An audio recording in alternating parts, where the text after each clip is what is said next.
Hey everybody, it's me, Remy, the comic book poser, and I'm here to welcome you to Enter the Poserverse.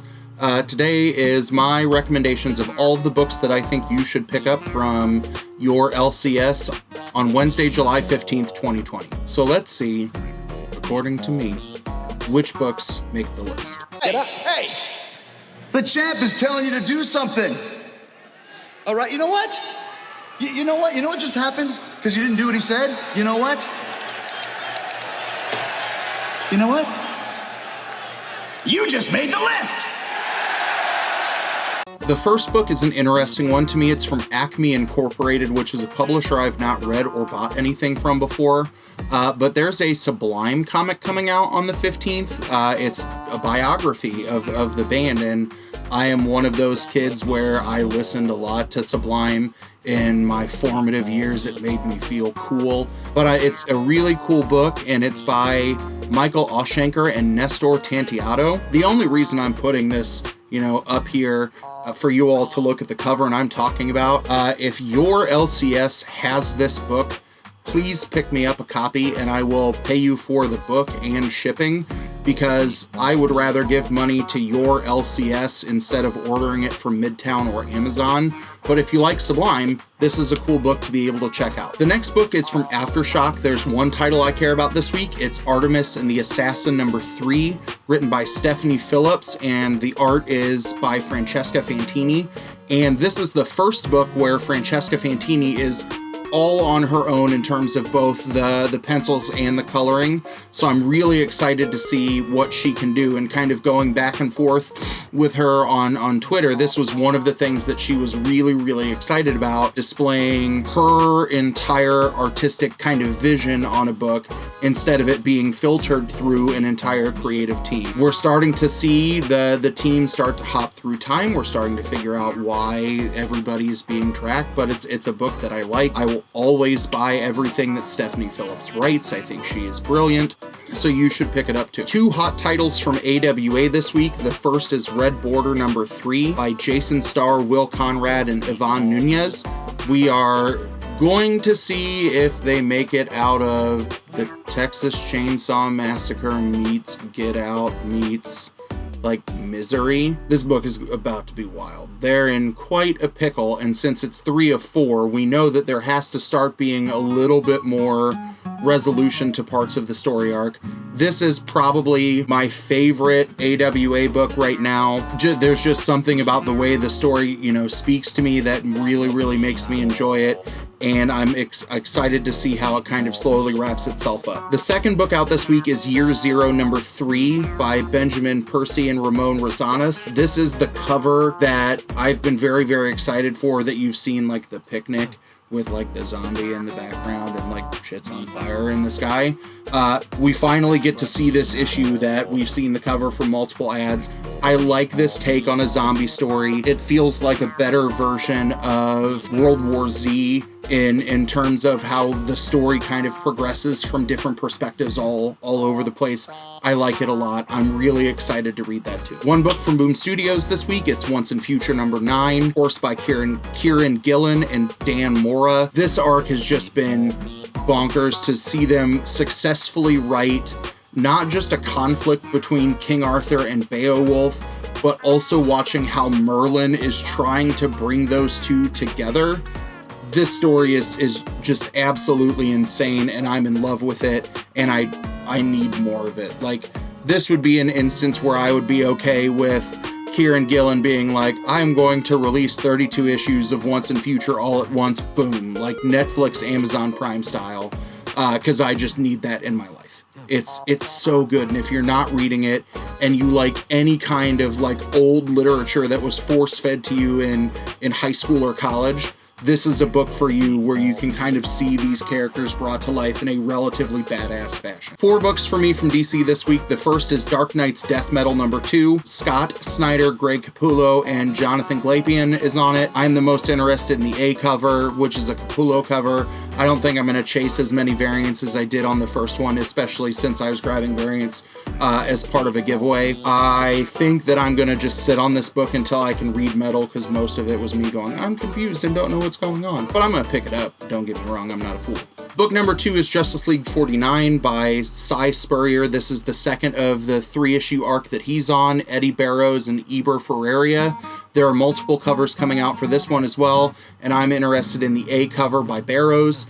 I'm excited to see what kind of happens in this space children arc thing in terms of, you know, do they become the leaders of this comet? What happens based on the very, very end of that issue that I don't want to spoil, because I know there were some shops that missed their DC books last week, but I really like it, and I really like seeing kind of Spurrier adding some spices to the Justice League while they have their hands on the book. The next one is Strange Adventures number 3 by Tom King, Mitch Gerads, and Evan Shaner. I really have talked about why I love both covers on these in terms of duality. So the A cover is a Mitch Gerads cover, and then the B cover is Doc Shaner on it. I was kind of cold on book number 2, that I felt like it bit off more than it could chew, but it wasn't enough to turn me away from it, because I know in the way that, you know, kind of Tom King writes these kinds of things, especially in the way that he wrote Mr. Miracle, it's a long game, and once he has his hooks in you, you're along for the ride. So I'm excited to see what happens in book number 3. And then my last DC book this week is Superman's Pal Jimmy Olsen number 12 by Matt Fraction and Steve Lieber. There are 2 covers on this one as well that I think I will probably try and get both of them. The A cover is by Steve Lieber and the B cover is by Ben Oliver. I'm interested to see how this all wraps up. The books that have just kind of been all over the place in terms of a lot of little classic shorts, you get a resounding amount of clarity in book 11, and it kind of makes fun of itself in the way that it told the story. And I'm really excited to see how they kind of tie it up. That I think Superman's Pal Jimmy Olsen, for as much as I've talked about, you know, loving Lois Lane in another video, Superman's Pal Jimmy Olsen might be one of the best damn things that DC has put out in a while that not a whole hell of a lot of people are talking about. And I know that I just need more Matt Fraction and Steve Lieber in my life. From IDW, there's one book for me this week. It's Snake Eyes Dead Game number 1 by Rob Liefeld and Chad Bowers. There are also multiple covers for this one, but I'm going to pick up the A cover, which is a Rob Liefeld cover. I'm excited to see what happens as Snake Eyes kind of has to explore his identity in terms of keeping it secret. I'm excited to see how this is going to kind of connect or play in a different field from the 2 ongoing IDW G.I. Joe stories that are happening, but I'm excited. From Image, there are 2 books. Number 1 is Family Tree number 7, which is written by Jeff Lemire, Phil Hester, and then there are like 4 million other people on the book who all make this title sing. The grandfather was in peril throughout the entirety of book 6, and in book 7, I'm wondering if we're going to start seeing how the tree thing starts to spread from person to person. The other one is Ludocrats number 3. I know that this book is much maligned. I've talked about it for a while. I'm not going to justify why I keep picking it up. If you don't like it, don't buy it, and you can just skip until you see the next cover pop up. But I'm excited. I'm going to get the A cover by Stokely. From Marvel, there are 5 titles coming out this week. One of them is the Free Comic Book Day X-Men story, which is by Hickman, Tom Taylor, and Pepe Larraz. This has 2 stories in it, and one of them serves as a prelude to the X of Swords event that is going to happen in September. So if you think you're going to hop on that train, and I'm going to do a big old X-Men kind of universe update through the month of August to get everybody ready for what you need to know going into X of Swords in September. But grab that. Giant Size Magneto is the second one that I am interested in. It's another Ben Oliver cover.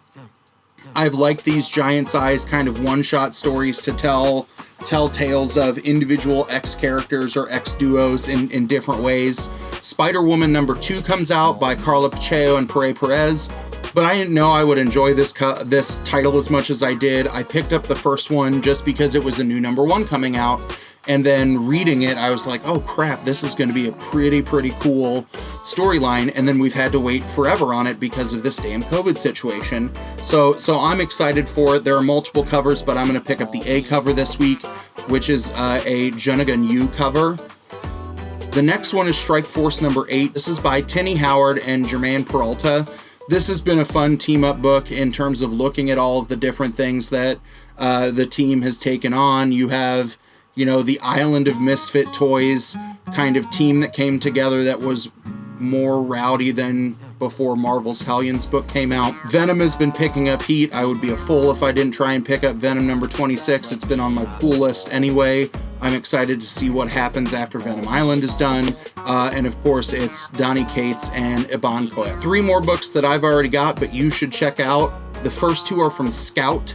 The first one is It Eats What Feeds It, number 1 by Max Hoven, Aaron Crow, and Gabriel Lumazar. This was a book that came out not only in this month's Scout Comics subscription box, but it also came in the Comic Tom box as one of the potential stories that you could get the selective variant of. This is a really weird, like, imagine if The Graduate became a horror story kind of feel to it. I enjoyed it a lot. And then the next one that comes out is Murder Hobo number 1 by Joseph Schmalke and Jason Lynch. There are multiple covers to this, but you should pick up at least the A cover by Jason Lynch. This story is wild, but trust me in telling you that you should read. The last book that I'll recommend this week from Vault is Engine Ward number 1. This is something that I'll make sure I put a link in the description as well. This is a book from Vault that I previewed a couple of weeks ago on the blog, but it's this weird kind of Elseworldsy, post-apocalyptic kind of division between regular citizens and then like celestial beings that are all tied to like astrological signs. It was really interesting, kind of strange to me at first, but then I got to the end and I was like, damn, I need more of this. It's by George Mann and Joe Eisma, and the A cover is by Eisma. I think I've seen 3 or 4 covers coming out for this title that all look really, really cool. So just as long as you pick one up, you should, because I think for as much, you know, love as I've given to AWA as of late, I think Vault is on the verge of releasing some mad, crazy things that you want to be pulling, because their number 1s are bringing the heat to get you hooked. So get these books before you have to struggle and try and find something in a lower print run before you have to get a second or, God forbid, a third print that some of you all freak. So that's everything that I'm picking up this week. Let me know in the comments if there's anything you think that I should get or anything that I've missed. As always, you know, if you like what I'm doing, hit that like button. Give me that subscription. I'm on my road to 250 now, and I'm grinding every single day. I'm pestering everybody in chat rooms and putting out way too many videos. So as always, thanks for stopping by, and have a good one.